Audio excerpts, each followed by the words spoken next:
Me place volverlos a saludar. Vamos a iniciar nuevamente con nuestro módulo con relación condiciones especiales que se encuentran dentro de los créditos. En nuestro módulo anterior habíamos tenido la oportunidad de revisar estas condiciones teniendo en cuenta las garantías constituidas. Hablamos entonces de aquellos créditos garantizados por la gravedad del juramento, aquellos créditos garantizados con garantías reales, los créditos que se encuentran garantizados con garantías personales, hablamos del leasing habitacional y del leasing financiero, y hablamos a su turno de los créditos que están dados a favor de las cooperativas. Vamos entonces a revisar aquellos créditos que son importantes para la construcción de nuestra propuesta de pago, pero que no hacen parte del concurso propiamente dicho, como un crédito a negociar o un crédito a tener en cuenta en la atención de este plan de pagos con relación a la cuota disponible para el mismo. En ese orden de ideas, lo primero que tenemos que revisar son los denominados gastos de administración. El artículo 539, que nos habla sobre los requisitos para la solicitud de insolvencia, como ya lo hemos dicho, se presta o se rinde bajo la gravedad del juramento, nos dice que el deudor tiene la obligación de presentar no solo sus ingresos a través de un certificado dado directamente por su empleador, sino también sus egresos, entendiendo sus egresos como los gastos para su manutención y de las personas a su cargo, los gastos derivados para la conservación de sus bienes y los gastos derivados del procedimiento de insolvencia. Habiendo dicho eso, lo que hay que decir es, hombre, desde la presentación de la solicitud, el legislador nos está diciendo que el deudor tiene que ser consciente de que necesita, digamos, en un programa de vida, tener la atención a sus necesidades básicas y las de su familia.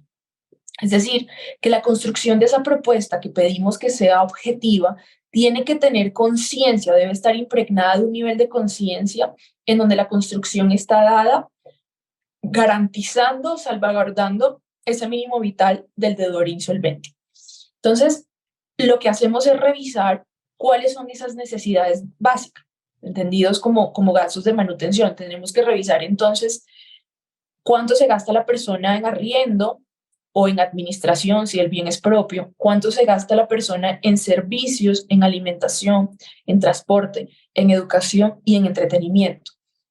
Una vez realizado este ejercicio, este es el primer descuento que nosotros hacemos a los ingresos del deudor para obtener lo que denominamos como cuota disponible para pago. Esa es la primera referencia que encontramos en el Código General del Proceso con relación a los gastos de administración.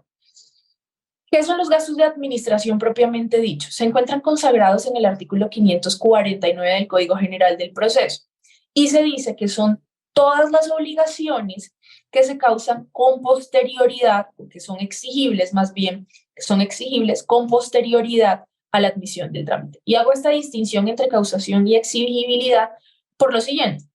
Por ejemplo, un impuesto predial se causa por mandato legal, ya está causado, pero será exigible en la anualidad y en la periodicidad que se encuentre para cada impuesto y para cada municipalidad. Entonces, yo ya sé desde la existencia de la ley que está causado ese crédito o ese impuesto, esa obligación a favor del fisco, pero será exigible únicamente en la mensualidad en que sea posible por parte de la administración pedir el cobro. Es allí en donde se habla que eso podría ser o un crédito dentro del concurso porque se causó y es exigible con anterioridad a la admisión del trámite, o en su defecto un gasto de administración porque se causó por mandato de la ley con anterioridad, pero es exigible posterior a la admisión del trámite. En el módulo anterior también estábamos haciendo una revisión sobre la naturaleza del contrato de leasing y la clasificación del mismo y cuáles eran las mesadas que nosotros podíamos incorporar al concurso. Decíamos, dentro del concurso podemos incorporar únicamente las mesadas causadas. Funciona exactamente igual para los contratos de arrendamiento, en donde hay que revisar. Yo tengo en este momento un contrato de arrendamiento habitacional en curso, un plazo de ejecución en curso, pero decido presentar la solicitud en junio del año en el que me encuentro. Ahí presento la solicitud. Los créditos que van a entrar al concurso van a ser todas las mesadas causadas antes de junio. y que sean exigibles antes de junio.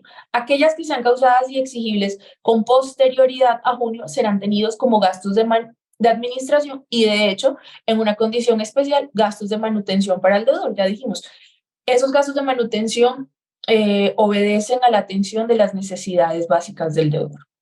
Nada más claro que la habitación o el derecho a un techo. Entonces, ese arriendo va a ser tenido como un gasto de administración y será posterior.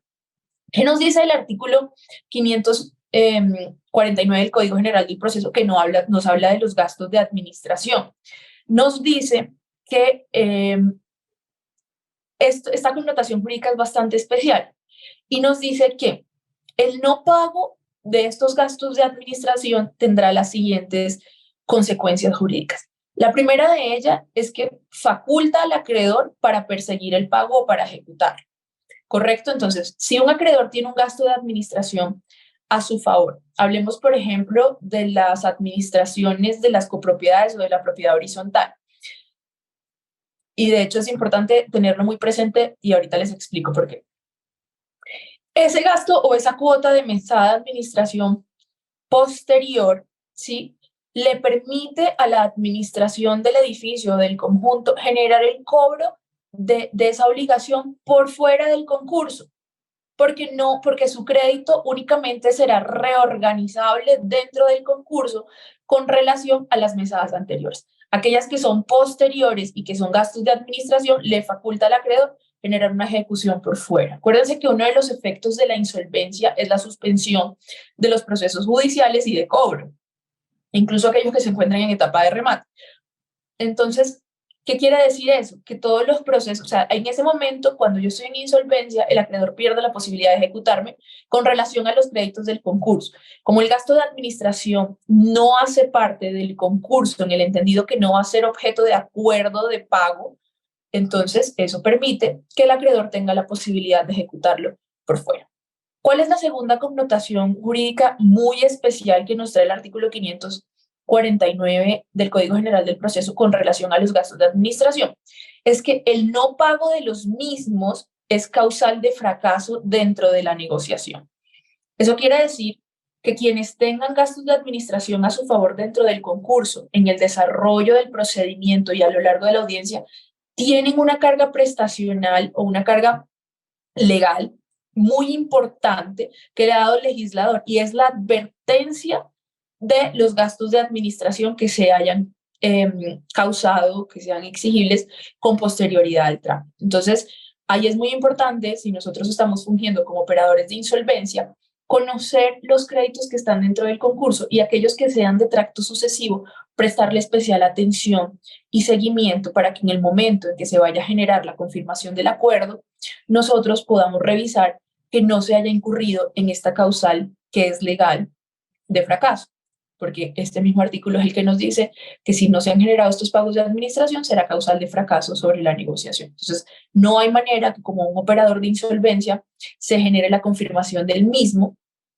hasta que se tenga certeza que los pagos de los gastos de administración que se hayan causado con posterioridad estén cancelados y se hayan dado. Entonces, digamos que habría la posibilidad de generar una indagación con estos acreedores preguntándole, señores administradores o señores Hacienda, en este momento ustedes tendrían a su favor unos gastos de administración como el predial de este año o en su defecto como los cánones que han ocurrido con posterioridad a la admisión del trámite. Dígame, por favor, si el deudor ha generado los respectivos pagos. Se le pregunta al deudor y se le pregunta también al acreedor, porque es importante tener certeza de la situación y es posible que unos y otros tengan interiorizaciones de las conductas de pago de manera distintas, sobre todo porque es muy habitual que en los procedimientos de insolvencia, sobre todo con las administraciones de los conjuntos, pues las personas no estén habituadas a estas condiciones tan especiales que nos trae esta ley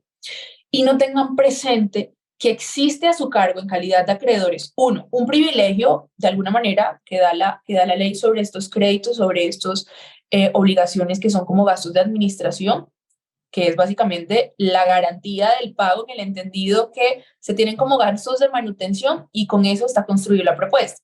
Y la garantía también en que en el evento que no se genere el pago será causal de fracaso. Pero ¿eso qué implica? Implica que en el momento, o implica para el acreedor, digamos, en correspondencia con ese privilegio, que también tenga una carga que ejercer, y es que en el momento en que el deudor vaya a generar los pagos correspondientes o genere una conducta de pago, este pago sea tenido como el pago al gasto de administración de la mesada en la que se encuentre. Es decir, si yo presento mi procedimiento de insolvencia en junio de este año, eso quiere decir que las mesadas posteriores son gastos de administración. Y en el evento en que el deudor vaya en julio a generar el pago de la cuota de julio como gasto de administración, yo como administración tengo el deber de entender esa situación y tomar ese pago para esa mesada en específico. No generar un sistema en donde el pago recibido sea amortizado, digamos, a los intereses causados de las mesadas anteriores. Porque habrían dos situaciones allí, digamos, que de alguna manera tendrían que revisarse desde la conducta de ese acreedor. La primera, ¿cuál es? La primera es que se está generando al deudor incurrir en una causal, en una causal legal de fracaso, ¿correcto? Y es que básicamente estoy cogiendo el pago que era para la mesada del gasto de administración y lo estoy teniendo en la contabilización o en la amortización que yo hago de los intereses o de mis créditos pasados que son objeto del concurso y son objeto de negociación. Entonces, lo estoy haciendo incurrir en esta causal legal de fracaso, ¿correcto? Y adicionalmente estoy incurriendo en una conducta desleal, y es así porque estoy recibiendo pagos para el concurso o para los créditos del concurso por encima incluso de los créditos privilegiados, con todas las problemáticas que eso deriva. La primera, ¿cuál es? Que va a generar que los capitales fluctúen y en consecuencia los porcentajes de derecho de voto también fluctúen. Entonces genera una dificultad en la dinámica negocial y en la determinación y fijación de los créditos. Y la siguiente, ¿cuál es? Que se van generando una violación, dos violaciones legales concretas con relación al orden de prelación. La primera es aquellos créditos privilegiados que deberían tener pagos en principio, primero que yo, que me encuentro en quinto orden por ser un tema de una administración. Estoy hablando de la administración solo para efectos de un ejemplo. Y el segundo es la violación al derecho de igualdad a los acreedores que comparten conmigo ese orden de prelación. Y es, si estamos en la misma clase y lo que dice la ley es que deberíamos recibir pagos al mismo tiempo, ¿por qué los estás percibiendo antes que yo? Sobre todo porque además se está haciendo no desde la conducta propiamente del deudor, sino por la incurrencia que yo estoy obligando al deudor a hacer, porque él fue muy claro en decirme, este es el pago de la mesa de julio, del gasto de administración, porque no quiero que mi negociación se caiga por una causal legal como el no pago de los mismos, sino que lo estoy, digamos, tomando yo a discreción propia, en violación de todas estas condiciones que les estoy diciendo, y lo estoy amortizando o lo estoy teniendo como pago, digamos, de los intereses causados con anterioridad o de las mesadas que estaban dadas con anterioridad. Entonces, cuando entramos al procedimiento de insolvencia y en la oportunidad que tuve de ser operadora de insolvencia, siempre que había una obligación de tracto sucesivo, que sabía que iba a tener esta connotación de gastos de administración, me resultaba muy importante darle claridad al alcance del artículo 549 en audiencia para cumplir con una de las obligaciones del conciliador, que es dar alcance a la conciliación y a la negociación, y que ese acreedor tuviera claridad que así que como tiene un privilegio, tiene también un deber de respetar esos pagos con ocasión a los gastos de administración. ¿Qué ocurre con el no pago de los gastos de administración dentro de las facultades del acreedor? El acreedor, hombre, es quien tiene el derecho de esa obligación propiamente. Como yo tengo el derecho, también tengo la posibilidad de prescindir, por ejemplo, de una ejecución total en un momento, y me faculta para generar acuerdo de pago con mis deudores. Para continuar con nuestro ejemplo, estamos hablando de la mesada de julio de un gasto de administración por administración de una copropiedad. El conjunto puede llegar a decir, o la copropiedad del edificio puede llegar a decir, hombre, sabemos, señor deudor, que usted está en una situación de crisis y de insolvencia, y sabemos que no tiene para el gasto de administración tal cual como está fijado, digamos, en un sentido habitual, pero podemos llegar a un acuerdo sobre el mismo y no me lo pague en este momento todo julio, sino que le doy 15 días o se genera el acuerdo en el alcance que la autonomía de la voluntad de las partes permita. pero faculta al acreedor a generar eso, un acuerdo de pago, dependerá de él. Y si no hay acuerdo de pago, pues ya sabemos que se incurre entonces sí en esta causal legal y en consecuencia el operador de insolvencia tendrá que decretar el fracaso sobre la misma. No es consensual, no es posible que los acreedores voten, hombre, estamos de acuerdo, queremos darle una posibilidad y se confirme el acuerdo y que haga el pago con posterioridad. No es posible porque a diferencia de un fracaso por una votación, en donde la naturaleza es consensual y depende de la autonomía de los acreedores que votaron de manera negativa y por eso se fue el fracaso de la negociación, en este caso es un mandato legal que resulta absolutamente irresistible para el operador de insolvencia e incluso para las partes del concurso. Entonces, si no hay un acuerdo de pago, en donde se entenderá que se está pagando, porque si hay un acuerdo de pago y lo estoy cumpliendo, se entiende que se está pagando ese gasto de administración. Si no hay un acuerdo de pago, entonces opera de manera legal e inminente la causal de fracaso.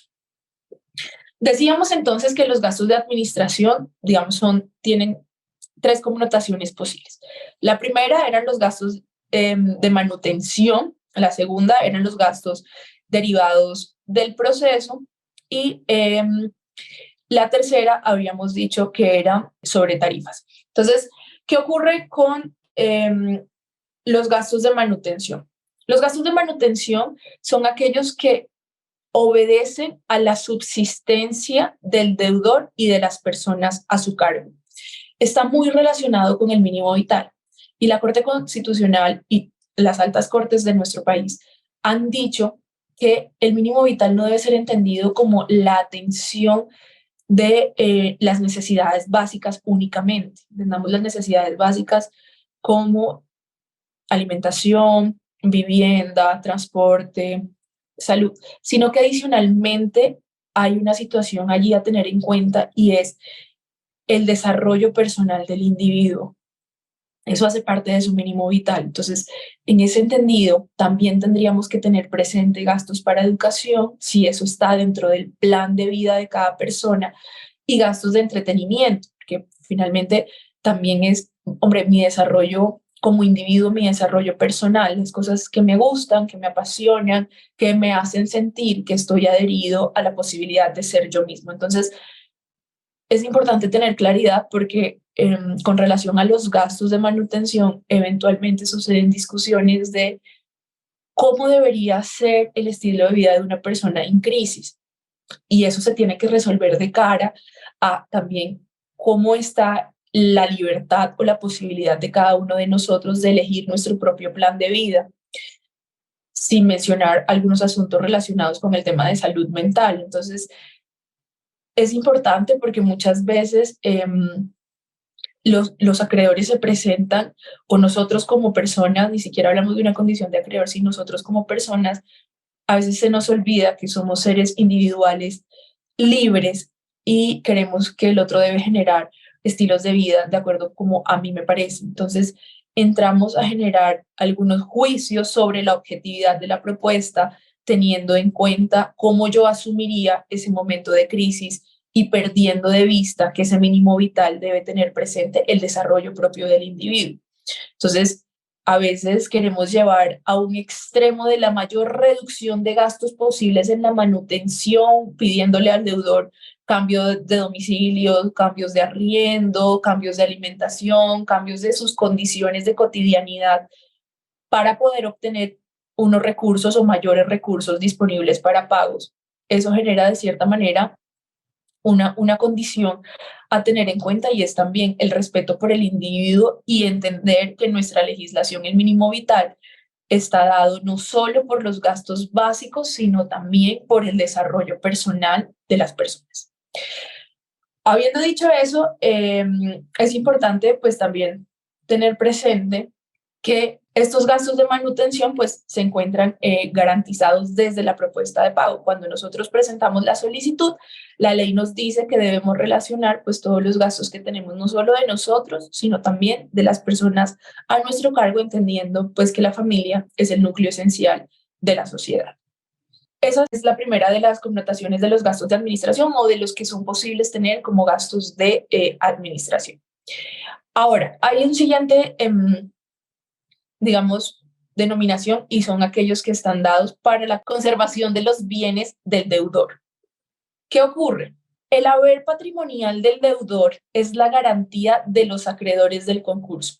Sabemos nosotros que el procedimiento de insolvencia puede concluir en dos escenarios posibles.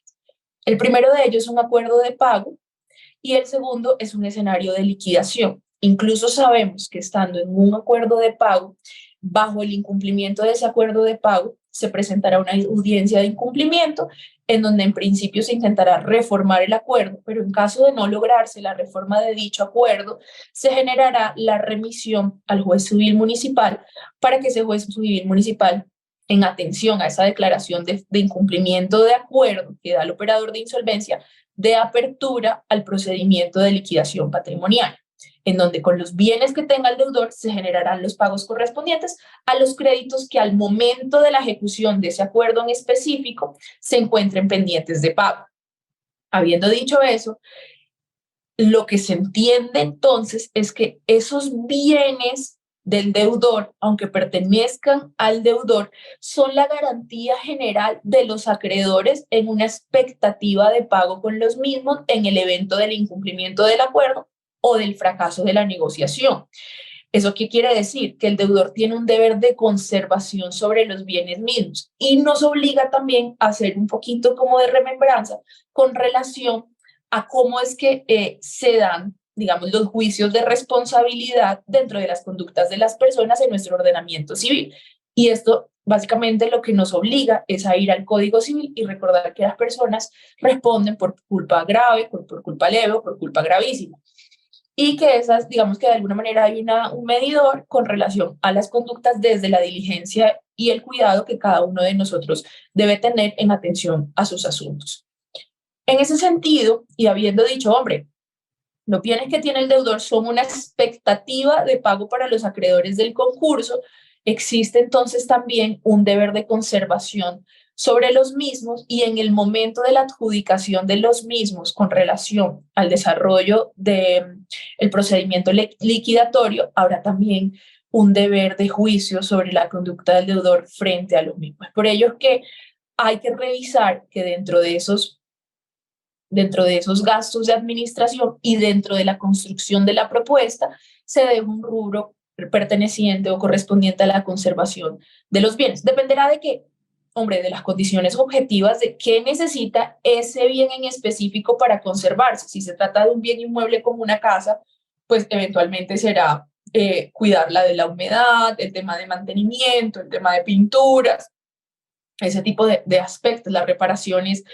necesarias para ese tipo de inmuebles. Si se trata de un inmueble operativo tecnológico, entonces tendríamos que revisar las condiciones propias de ese inmueble para saber cuánto está dado ese gasto de conservación. O sea, hay que revisar desde criterios de objetividad de mercado, también dentro de esos criterios de objetividad, cuál es el rubro que se debe destinar.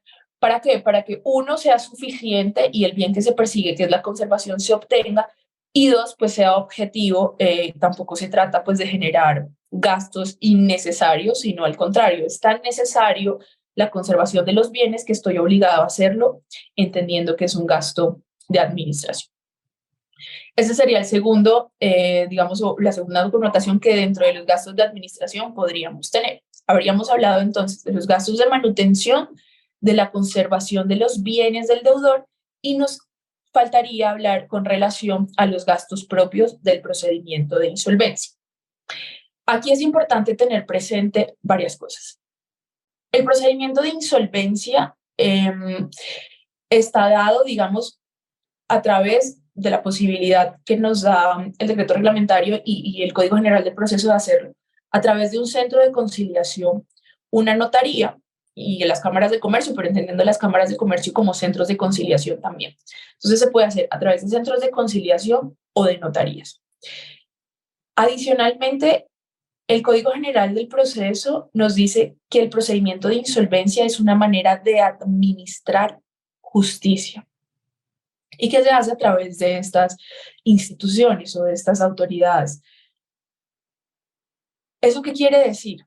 Que finalmente, aunque el procedimiento sea pago, porque tiene unos gastos en los que debe incurrir el centro de conciliación y la notaría, gastos como expensas, que son los gastos básicamente operacionales propiamente dichos en el entendido de gastos de papelería, gastos de secretaría, todo lo que administrativamente incurro para la posibilidad de llevar a cabo el trámite. Pero también tengo por otro lado el pago como tarifa, que además se encuentra habilitado legalmente. Entonces, hay que tener presente que el servicio es pago, que la ley exige que los centros de conciliación y las notarías presenten y regulen sus tarifas, que esas tarifas adicionalmente deben ser regladas desde criterios de objetividad. Entonces, para cada caso en concreto, el centro de conciliación o la notaría tiene la posibilidad de explorar condiciones o criterios objetivos para la tasación de los mismos. ¿Cuáles serían estos criterios objetivos? Los bienes del deudor, los pasivos a reorganizar, los ingresos del deudor. Entonces, teniendo en cuenta todo eso, finalmente es posible que las tarifas tengan, digamos, una diferenciación entre una persona y otra, basados en qué? En dos principios fundamentales. Uno, que estamos administrando justicia y si la tarifa es demasiado excesiva o demasiado alta, y el deudor no tiene la posibilidad de acceder a ellos, lo que estamos haciendo es pues negando esa posibilidad que el deudor acceda a la administración de justicia. Sin hablar un poco de criterios como la humanidad, en donde estamos diciendo, hombre, es una situación, una persona que está en crisis, está insolvente, y adicional yo le estoy quitando la posibilidad que regule o normalice esa situación financiera, porque la tarifa quizás es imposible de pagar para él. Entonces, hay que revisar la tasación teniendo criterios objetivos y esta objetividad por tratarse de individuos pues está dada desde la persona en sí misma.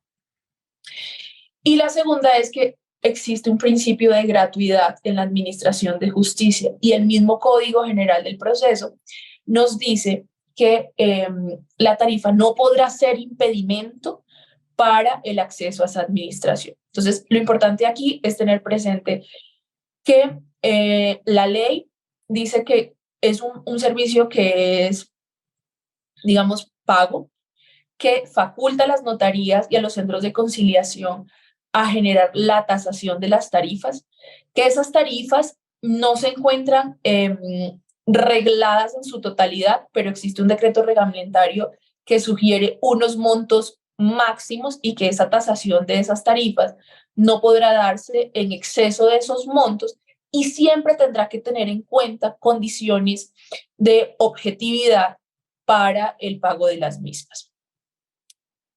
Eso es importante tenerlo presente y revisarlo de cara a dos elementos que componen las tarifas del centro. Uno, como decíamos, son las expensas, que son los gastos en los que incurre el centro de conciliación o la notaría para generar los pagos correspondientes. Entonces, hombre, cuando yo estoy en la construcción del expediente, que además estoy obligado legalmente a la conservación de ellos por años y en este momento, con el nuevo estatuto, estoy obligada a la conservación física y digital de los mismos. Entonces, tengo que generar, digamos, la compra de una papelería, unas impresiones, tengo que generar unas situaciones que son propias para que el trámite se dé desde el área administrativa. ¿Qué nos dice la ley? Que el no pago de las expensas será causal de rechazo de la solicitud del trámite. Entonces, cuando yo radico mi solicitud como usuario de insolvencia, yo tengo que haber cancelado sí o sí las expensas del mismo, ¿correcto? Que son estos gastos que se dicen y que son tasadas por el centro de conciliación o por la notaría, porque son quienes conocen de manera propiamente dicho sus gastos operacionales.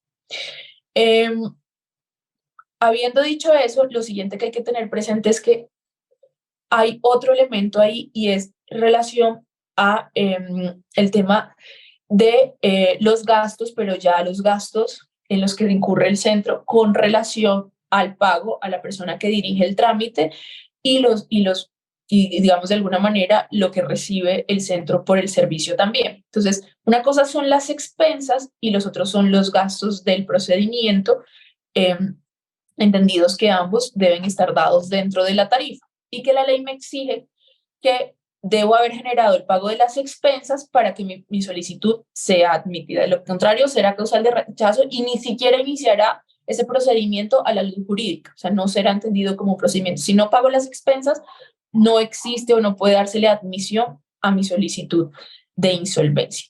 Distinto ocurre con los otros gastos, con los gastos derivados del pago al operador y al centro de conciliación. Partiendo del hecho que estamos hablando de un tema de administración de justicia, en ese sentido, son, digamos, objeto de negociación y dependerá de cada caso en concreto y del centro de conciliación y la notaría la manera en que se pacte. En ese orden de ideas y desde lo práctico es posible que, listo, presentamos la solicitud de insolvencia, se generaron los pagos de las expensas, el centro de conciliación o notaría con la designación que hace del operador de insolvencia certifica el pago de las mismas y se da trámite al procedimiento de insolvencia. En el desarrollo del procedimiento de insolvencia se encuentra en vigencia ese acuerdo de pago que se hizo entre el centro de conciliación y la notaría y aquellas mesadas de ese acuerdo de pago que se haya dado serán tenidos como gastos de administración y el no pago de los mismos, al igual que cualquier gasto de administración, como un gasto de manutención o conservación de bienes, será causal de fracaso sobre el procedimiento. Y permitirá también, efectivamente, como se decía, los mismos efectos, la ejecución del acreedor con relación al deudor por fuera del concurso. Eso básicamente son los tres elementos que nosotros tenemos como gastos de administración y esas son las connotaciones jurídicas que implican tener esa denominación especial.